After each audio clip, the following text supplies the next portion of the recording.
In southern Texas, on the border with Mexico, there still exist a great many completely unexplored corners, even though this territory was annexed to the United States more than 60 years ago, in those good old days when the famous novelist Mayne Reid took part in the campaign against the Mexicans. The existence of such unexplored spots can be explained only by the natural conditions of the region.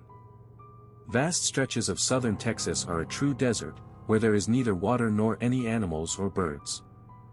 A wild chaos of rocks scorched by the merciless sun. And right next to such a desert stretch virgin forest thickets where lianas, intertwining, form an impassable wall of vegetation, a curtain of green, in whose shade, on the fertile soil, a rich exotic fauna teems. If a man forces his way through such a thicket, struggling to make a path among the undergrowth, at every step a terrible danger awaits him. The forest swarms with predators. On the branches of a mighty tree crouches a ferocious cougar. In the bushes there is an angry hiss and the characteristic sound like a rattle. There lies a rattlesnake at night. If the traveler's bed has not been carefully examined, a poisonous scorpion will crawl into the folds of the blanket or sheet. One cannot even list all the dangers that threaten a man in these dense forests. There were 3 of us: Mortimer, Andrew, and myself. All healthy, sturdy fellows, for we were gold seekers and trappers. To tell the truth, we were the sort of men of whom people say that they believe neither in dreams, nor in sneezes, nor in a horse's head.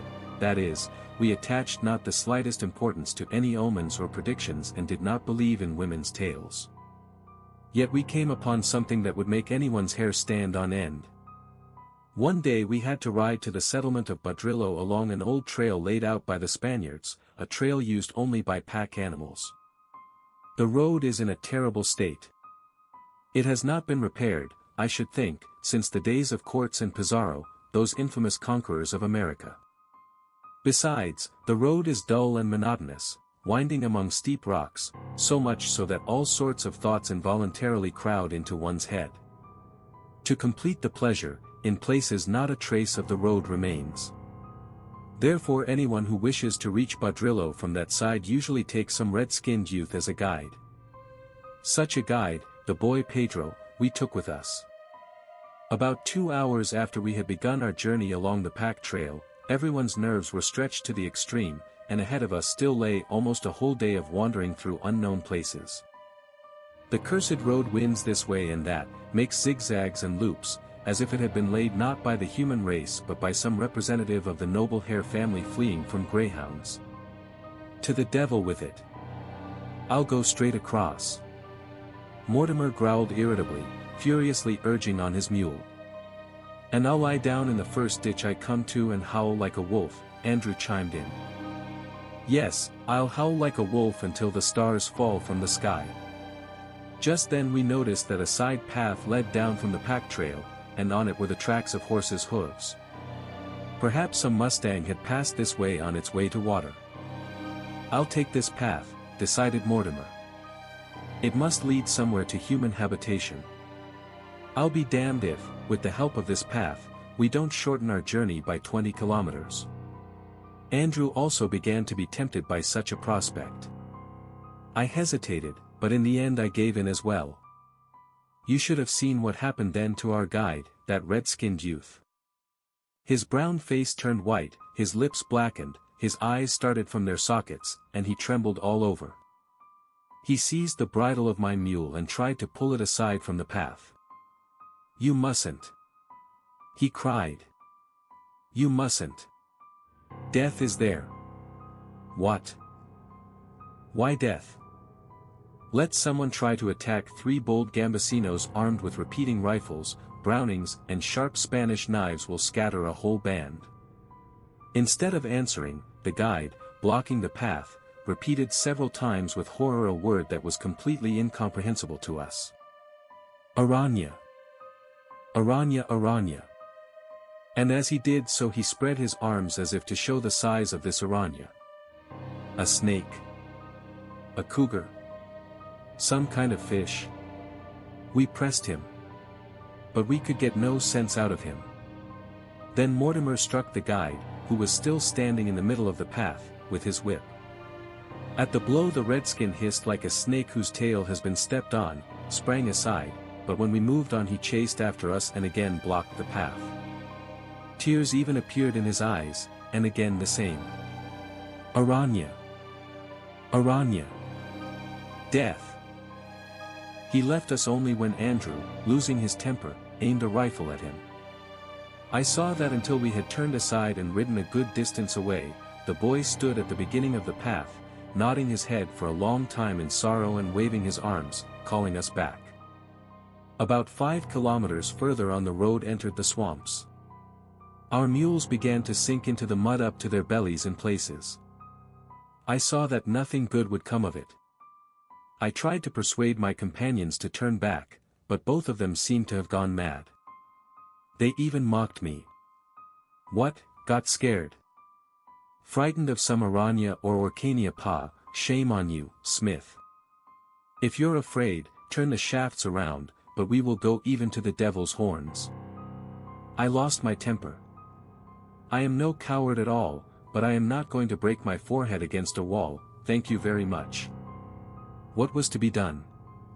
It felt awkward somehow to leave my companions halfway.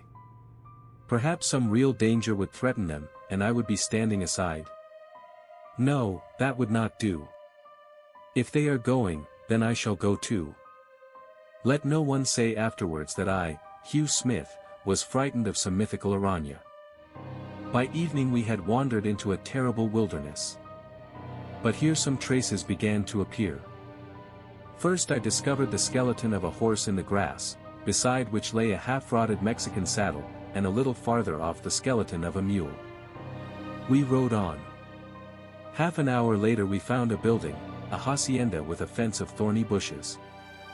But there was not a soul there, and at the gate again lay the skeleton of a mule or a cow. To tell the truth, we were afraid to enter the house. It was eerie to look at the broken windows, the half-ruined walls covered with a green carpet of climbing plants. In the yard we found a convenient spot, burned the grass on it and settled down for the night, lighting a good fire. We placed the mules by the fence. The supplies of oats we had in our saddlebags should be enough for them, and besides we cut several armfuls of wild clover. In the morning I was awakened by Mortimer's shout. Hey, Smith! We've lost a couple of mules. Horse thieves took them, or what? The devil take it, they went off by themselves. They headed toward that thicket. Andrew has already run off to look for them, but he's been gone a long time. We didn't want to wake you because you've become an unbearable grumbler. But now you'll probably have to go there too. Andrew will drive the mules, and you will drive Andrew himself. Otherwise we'll be stuck here. I'll prepare breakfast in the meantime. Will you go? All right then, only don't linger. And I went. The tracks of the mules and of Andrew did indeed lead to a dense thicket about 150 meters from the dwelling. The tracks were very clear, for the ground here was damp. And then came the thicket. Andrew. Hello. Where are you? I shouted. Found them. Hello. But in reply only the wind hummed in the leaves. Then the tracks led me out onto a clearing covered with unusually bright greenery. Here the tracks broke off. Not understanding what was the matter, I pushed straight ahead and fell into the water. It was a muddy swamp with a bottom consisting of some foul black slime. I nearly choked in that stinking quagmire, though it was not deep. When I climbed out onto the bank, liquid mud streamed from me. In that state it was absolutely impossible to continue. I stripped naked, found a place where the water had not yet been stirred up, and began to rinse my clothes. And it was during this occupation that I heard sounds that immediately attracted my attention. Some animal was emitting a repulsive creaking squeak, as if grinding glass bottles with iron jaws. Intrigued, I cautiously went round the lagoon, parted the branches and stood thunderstruck. On a small clearing lay the carcass of one of our mules, almost beside it the convulsively twisted body of Andrew, and near the latter, something that one would not see even in a nightmare, creatures of colossal size, resembling spiders, with soft bodies swollen with fat and hairy legs. I confess I could not restrain myself and gave a desperate cry.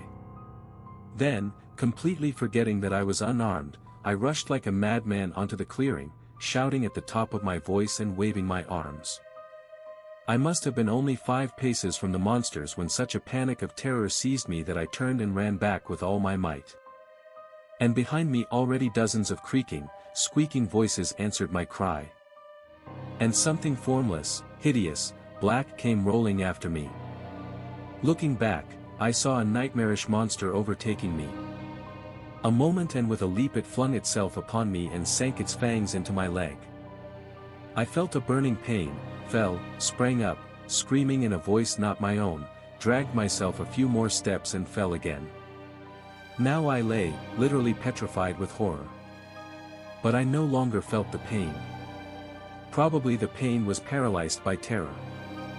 Yet I clearly saw what was happening to me. The colossal black spider that had fastened itself to my leg was summoning its bloodthirsty brood with a repulsive squeak. Dozens of others, smaller but no less repulsive, came rolling after the giant that had caught me and was holding my leg tightly with its hairy paws. But the whole company must already have breakfasted thoroughly. At least only a few settled upon me and began to gnaw at my body or, rather, not to gnaw but to suck the blood with long hairy proboscises. Growing weaker with every moment, I felt that I was perishing. But then the largest spider moved aside and disappeared into the thicket. Then, gathering the last of my strength, I sprang up and ran with all my might toward the abandoned hacienda, calling Mortimer at the top of my voice for help. Here I am already near the hacienda itself, 2 or 3 more steps and I am saved. But then the iron jaws of my enemy sank once more into my left leg, and I fell again. Mortimer rushed out at my call. "The rifle! Take the rifle!" I shouted. But either he did not understand me or he himself was stupefied with horror. At least he stood 2 paces away, staring with bulging eyes at the monster that was devouring me. Then I saw the hairy giant spider leave me alone, leap upon Mortimer and sink its proboscis into his throat. I must have lain unconscious for an hour or an hour and a half. Coming to myself, I crawled toward the door of the hacienda. On the way lay the body of Mortimer with a swollen purple face. Probably my own face resembled that of a corpse. One of the mules was still standing in a corner of the yard. It was tied and could not break free. I untied it, sprang onto its back and galloped away from that accursed place where my companions had perished. For 2 days I wandered through the swamps until I found my way back to the old Spanish pack trail. At last I reached the settlement. There they took me for a madman, and, to tell the truth, I myself seemed mad to myself. They fed me, gave me drink, treated me, and provided me with clothes. I have come to you, Mr. Saplent, knowing you as a man of learning, I have come to say that I have decided to return tomorrow to that swamp. I have already obtained a rifle and made a supply of explosive bullets.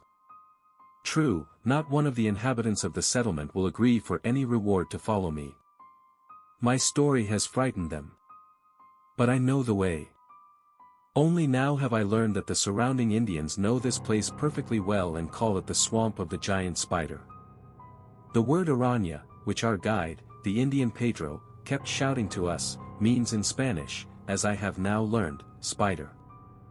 So the boy was warning us, but we were idiots. So tomorrow I set out for the swamp and the spiders. I cannot help going there. I must settle accounts with these Aranha for the death of Mortimer and Andrew. If I succeed in the business, I shall return in 2 days. Since Smith set out for the swamp of the giant spider, not 2 days but 2 weeks have passed. He never returned.